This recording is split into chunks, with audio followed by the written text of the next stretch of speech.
ഇനി ആ ബിഗ് ക്വസ്റ്റ്യനിലേക്കാണ്. കേരളത്തിൽ നിങ്ങൾ ഇഷ്ടപ്പെടുന്ന രാഷ്ട്രീയ നേതാവ് ആരാണ്? ഓരോരുത്തരെയും എത്ര ശതമാനം ആളുകൾ പിന്തുണയ്ക്കുന്നു എന്നുള്ളതാണ്. അതിൽ Pinarayi Vijayan, V D Satheesan, Ramesh Chennithala, Surendran, V Muraleedharan, M V Govindan. Here comes the result. Pinarayi Vijayan 44.5% ആളുകൾ പിണറായി വിജയൻ ഇഷ്ടപ്പെടുന്ന പോപ്പുലർ നേതാവായി കരുതുന്നു. അത്ഭുതമില്ല, നമ്മൾ കണ്ടതാണത്. ഓരോ മണ്ഡലത്തിൽ നോക്കുമ്പോൾ പിണറായി വിജയൻ തന്നെയാണ് റേറ്റിംഗ് കൂടുതൽ. V D Satheesan 24.6%, Ramesh Chennithala 17.6%, K Surendran 8.4%, V Muraleedharan 3%, M V Govindan party സംസ്ഥാന സെക്രട്ടറിക്ക് 1.9% ഏറ്റവും കുറഞ്ഞ റേറ്റിംഗ്. അവിടെ നോക്കൂ, പിണറായി വിജയൻ കേരളത്തിൻ്റെ മുഖ്യമന്ത്രി എന്താണ് വലിയ ഭരണവിരുദ്ധ വികാരമാണ്, ആന്റി ഇൻകുംബൻസിയാണ്, ഒരുപാട് എതിർവികാരങ്ങളുണ്ടെന്ന് പ്രതിപക്ഷം പറയുമ്പോൾ പോലും കേരളത്തിൻ്റെ ഒരു പോപ്പുലർ നേതാവായി പിണറായി വിജയൻ 44% വോട്ടുകളുമായി ഇപ്പോഴും മുന്നിൽ നിൽക്കുന്നു എന്നത് ഈ സർവേയിലെ പ്രത്യേകത എന്ന് പറഞ്ഞാൽ സ്റ്റേറ്റ് വൈഡാണ്. നമ്മൾ എല്ലാ മണ്ഡലങ്ങളും ചോദ്യത്തെ ക്രോഡീകരിച്ച് സ്റ്റേറ്റ് വൈഡായി പറയുമ്പോൾ 44.5% ആളുകൾ സംസ്ഥാനത്തിന്റെ മുഖ്യമന്ത്രി Pinarayi Vijayan the most popular leader in Kerala എന്ന് പറയുകയാണ്. അഖിൽ സുരേഷ്, നേരത്തെ നമ്മൾ പറഞ്ഞു വന്ന ചർച്ചയുടെ തുടർച്ച തന്നെയാണത്. പിണറായി വിജയൻ 44.5% എന്ന് പറയുന്നത് അത് വോട്ടാകുമോ ഇല്ലേ എന്നത് രണ്ടാമത്തെ ചോദ്യം. പക്ഷേ ഈ കാലയളവിൽ കേൾക്കുന്ന ഒരുപടി പ്രശ്നങ്ങളുണ്ടല്ലോ. ഈ പറയുന്ന സംസ്ഥാന സർക്കാരിനെതിരായ വികാരമൊക്കെ ബാധിക്കേണ്ടത് വേണമെങ്കിൽ നേരിട്ട് ഈ പേരുകൾ കൊടുക്കുന്ന മുഖ്യമന്ത്രിയെ തന്നെയാണ്. അത് ബാധിക്കാതിരിക്കുന്നതിൻ്റെ കാരണം എന്താണ് അഖിൽ? സർവേയിൽ പങ്കെടുത്തവർ അവരുടെ ഇഷ്ട നേതാവായിട്ട് ഇപ്പോഴും ഈ സർക്കാരിനെതിരെ വലിയ ആൻറ്റി ഇൻകംബൻസി ഉണ്ടെങ്കിലും അല്ലെങ്കിൽ ഭരണവിരുദ്ധ വികാരമുണ്ടെങ്കിലും അവരുടെ ഇഷ്ട നേതാവായിട്ട് പിണറായി വിജയനെ തിരഞ്ഞെടുക്കുന്ന ഒരു സാഹചര്യമാണ് നമ്മൾ കാണുന്നത്. കാരണം ഈ പറയുന്ന തൊട്ട് എനിക്ക് തോന്നുന്നത് രണ്ടാമത്തെ പേര് നമ്മൾ ഈ ഇടതുപക്ഷത്തിൽ നിന്നും രണ്ടാമത്തെ പേരായിട്ട് വെച്ചിരിക്കുന്ന എം വി ഗോവിന്ദനാണ്. അപ്പോൾ അദ്ദേഹത്തെക്കാൾ കൂടുതൽ ആൾക്കാർ ഏറ്റവും അധികം പിണറായി വിജയനെ സെലക്ട് ചെയ്യുന്നു. അവരുടെ ഇഷ്ട നേതാവായിട്ട് ഈ ഇടതുപക്ഷത്തെ അനുഭാവികളും ഇടതുപക്ഷത്തെ പിന്തുണയ്ക്കുന്നവരും പിണറായി വിജയനെ ഫസ്റ്റ് ചോയ്സായിട്ട് സെലക്ട് ചെയ്യുന്നു. ഒപ്പം തന്നെ കാണേണ്ടത് കേരളത്തിൻ്റെ സൗത്ത് ഇന്ത്യ, പ്രത്യേകിച്ച് കേരളത്തിൻ്റെ പൊതുസ്വഭാവം ഈ സംഘപരിവാർ വിരുദ്ധ അല്ലെങ്കിൽ BJP വിരുദ്ധ നിലപാട് കേരളത്തിൻ്റെ LDF UDF ആകത്തുക നമ്മൾ നോക്കിയാൽ കാണാം. ഒരുപക്ഷെ ഈ സമരങ്ങൾ, കേന്ദ്രത്തിനെതിരെയുള്ള സമരങ്ങളായിക്കോട്ടെ, പൗരത്വ വിഷയമായിക്കോട്ടെ, ഈ ന്യൂനപക്ഷങ്ങൾക്ക് അനുകൂലമായിട്ടുള്ള തീരുമാനങ്ങൾ, പ്രത്യേകിച്ച് ഇപ്പം സമീപകാലത്ത് വന്ന എല്ലാ പൗരത്വം ഉൾപ്പെടെയുള്ള വിഷയങ്ങളിലൊക്കെയും പിണറായി വിജയൻ അതിൻ്റെ നായകത്വം സ്വീകരിക്കുന്നു, ഡൽഹിയിൽ സമരം ചെയ്യുന്നു. അപ്പം കേന്ദ്രത്തിൻ്റെ ശബ്ദമായിട്ട് അദ്ദേഹത്തെ ന്യൂനപക്ഷങ്ങളുടെ അവകാശ സമരം, അപ്പം UDF വോട്ട് ചെയ്യുന്ന അല്ലെങ്കിൽ വോട്ട് ചെയ്യാൻ സാധ്യതയുള്ള ആളുകൾ പോലും അവരുടെ ഇഷ്ട നേതാവായി പിണറായി വിജയനെ കാണുന്നത് അല്ലെങ്കിൽ തിരഞ്ഞെടുക്കുന്ന ഒരു പക്ഷേ കേരളത്തിൻ്റെ ആകെ മൊത്തത്തിലുള്ള ഈ പറയുന്ന BJP വിരുദ്ധതയ്ക്കുള്ളൊരു അദ്ദേഹത്തിനാണ് കൂടുതൽ കരുത്തുന്നൊരു തോന്നലും കൊണ്ടാവാം അദ്ദേഹത്തെ തിരഞ്ഞെടുക്കുന്നത്. ഞാൻ രണ്ടാമത് കാണുന്നത് അദ്ദേഹത്തിനൊപ്പം തലപ്പൊക്കത്തിൽ വളരാൻ അല്ലെങ്കിൽ രണ്ടാം നിരയിൽ എത്താൻ LDF-ൽ നിന്നാൽ ഇടതുപക്ഷത്തിൽ നിന്ന് മറ്റൊരു നേതാവ് വളർന്നിട്ടില്ല എന്നതും ഞാൻ പാനലിലേക്ക് ഡിയർ പാനൽ ഇവിടെ തലപ്പൊക്കം എന്നൊരു ഇപ്പോൾ SK എന്നെ എപ്പോഴും കളിയാക്കുന്ന ഞാനെപ്പോഴും തലപ്പൊക്കം എന്ന് പറയുന്നവരുണ്ട്.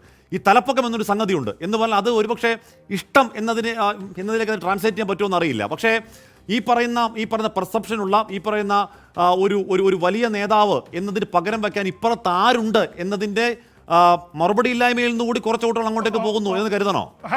തീർച്ചയായിട്ടും ഈ കാര്യത്തിൽ ഗോപി ഒരു കാര്യം പറയാനുള്ളത്, ഈ പിണറായി വിജയൻ അൺക്വസ്റ്റ്യനബിൾ ലീഡർ എന്ന് പറയുന്നത് ശരിയാണ്. എല്ലാ കാലത്തും CPM-ന്റെ അല്ലെങ്കിൽ ഇടതുപക്ഷത്തിന്റെ നേതാവ് ഒരു അൺക്വസ്റ്റ്യനബിൾ ലീഡർ ഉണ്ടാവാറുണ്ട്. ഇപ്പം നായനാർ, നേരത്തെ EMS, അത് കഴിഞ്ഞ് പിന്നെ VS അച്യുതാനന്ദൻ, ഇപ്പോൾ പിണറായി വിജയൻ. അപ്പൊ അവരുടെ ഒരു ഇതുണ്ട്. പിന്നെ നേരത്തെ പറഞ്ഞ ചെറിയ എതിർപ്പ് വെച്ചാൽ PP ഇപ്പോഴും പറഞ്ഞത് പിണറായി വിജയനെ പാർട്ടിക്കകത്ത് അൺക്വസ്റ്റ്യനബിൾ നേതാവ് എന്ന അർത്ഥത്തിലാണ്. പക്ഷെ ഇതൊരു പാൻ കേരള റിസൾട്ടാണ്.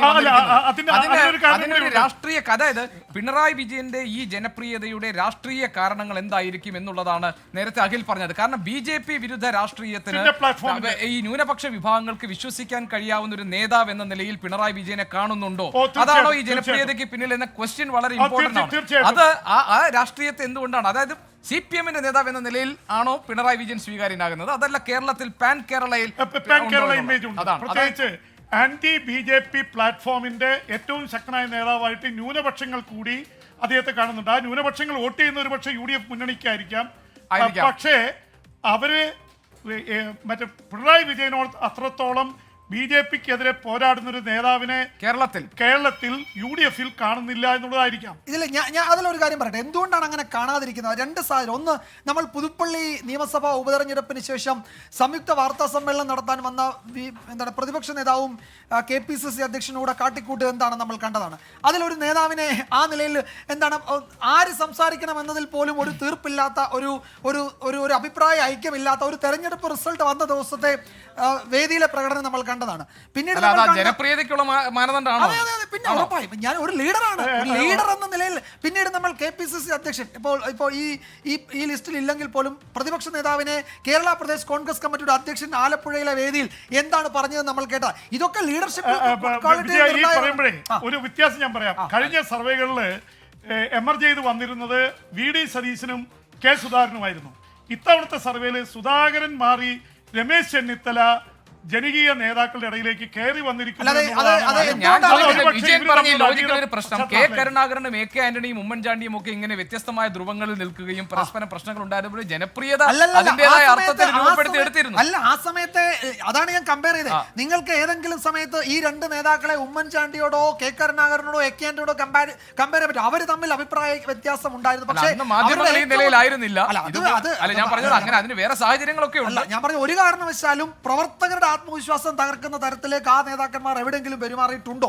പരസ്യമായി ഗ്രൂപ്പ് യോഗങ്ങൾ നടന്നിട്ടുണ്ടാകാം, ഗ്രൂപ്പ് ഏറ്റുമുട്ടലുകൾ നടന്നിട്ടുണ്ടാകാം, അതൊക്കെ നടന്നിട്ടുണ്ട്. പക്ഷെ ഞാൻ പറഞ്ഞത് ഈ പറയുന്ന തരത്തിലേക്ക് ആരാദ്യം സംസാരിക്കണമെന്നതിൽ പോലും ഒരു തീർപ്പില്ലാത്ത മുന്നണിയാണ് എന്നൊരു പൊതു വികാരം ഉണ്ടാക്കാൻ പറ്റിയ, അല്ലെങ്കിൽ ആ നിലയിൽ പെരുമാറിയ നേതാക്കൾ അവരെ എങ്ങനെയാണ് നമുക്ക്, അല്ലെങ്കിൽ ഈ വോട്ട് ചെയ്യുന്ന ആളുകൾക്ക് ഒരു പിണറായി വിജയനൊപ്പം നിൽക്കുന്ന നേതാവായി ഉയർന്നു വരാൻ പറ്റുക എന്നുള്ള ചോദ്യം ഞാൻ ഉന്നയിക്കുകയാണ് കേട്ടോ.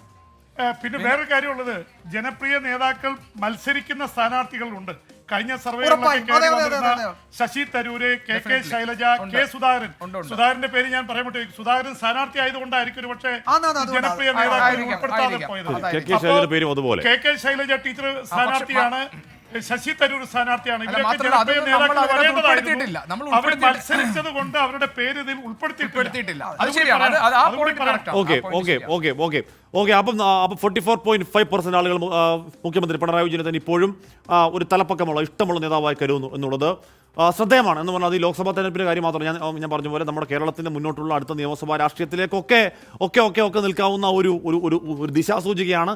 UDFന് ചിന്തിക്കേണ്ട കാര്യം കൂടിയാണ് എന്തുകൊണ്ടാണ് ആ റേറ്റിംഗ് അങ്ങനെ നിൽക്കുന്നത് എന്നുള്ള കാര്യം. അപ്പോൾ പ്രിയപ്പെട്ട പ്രേക്ഷകരെ, ഇന്ന് പരിശോധിച്ച 4 മണ്ഡലങ്ങളിൽ Kasaragod LDF, Pathanamthitta UDF, Kozhikode UDF, കൊല്ലത്ത് UDF. അപ്പോൾ ഇന്ന് 3-1 എന്നാണ് നില. അപ്പോൾ ഇന്നലെ പരിശോധിച്ച 4 മണ്ഡലങ്ങളും കൂടി ചേർത്ത് നോക്കിയാൽ വടകര, പൊന്നാനി, ആലപ്പുഴ, ആറ്റിങ്ങൽ മണ്ഡലങ്ങളും ചേർത്ത് നോക്കിയാൽ 8 മണ്ഡലങ്ങൾ. ആകെ 8 മണ്ഡലങ്ങൾ നമ്മൾ പരിശോധിച്ചു കഴിഞ്ഞു. 8-ൽ 5 മണ്ഡലങ്ങൾ UDFനും 3 മണ്ഡലങ്ങൾ LDFനൊപ്പം നിൽക്കുന്നു എന്നാണ് survey. 3 LDF, 5 UDF, NDA 0, NDA വട്ട 0, 8 മണ്ഡലങ്ങൾ. അപ്പോൾ അതാണ് 24 ലക്ഷം സർവേ രണ്ടാം തരത്തിലേക്ക് എത്തിയപ്പോൾ UDF ലീഡിലേക്ക് വരുന്നു. 3 LDF, 5 UDF, NDA ഇപ്പോഴും വട്ട 0. അതാണ് 8 മണ്ഡലങ്ങളിൽ 3-5, 8 മണ്ഡലങ്ങളിൽ 3-5. അത് ലീഡെന്ന് പറയുമ്പോൾ പോലും ഒരു കട്ട ഒരു ഇഞ്ചോടിഞ്ച് എന്നൊക്കെ പറയുന്ന അവസ്ഥയാണ്. നമ്മൾ നാളെ വീണ്ടും കാണും. നാളെ ഇതിനേക്കാൾ കൂടുതൽ അൺപ്രഡിക്റ്റബിളായ 4 പ്രധാനപ്പെട്ട 4 ക്രൂഷ്യൽ 4 സൂപ്പർ മണ്ഡലങ്ങൾ. പ്രേക്ഷകരെ, അപ്പം നാളെ കാണാം. Good bye, good night.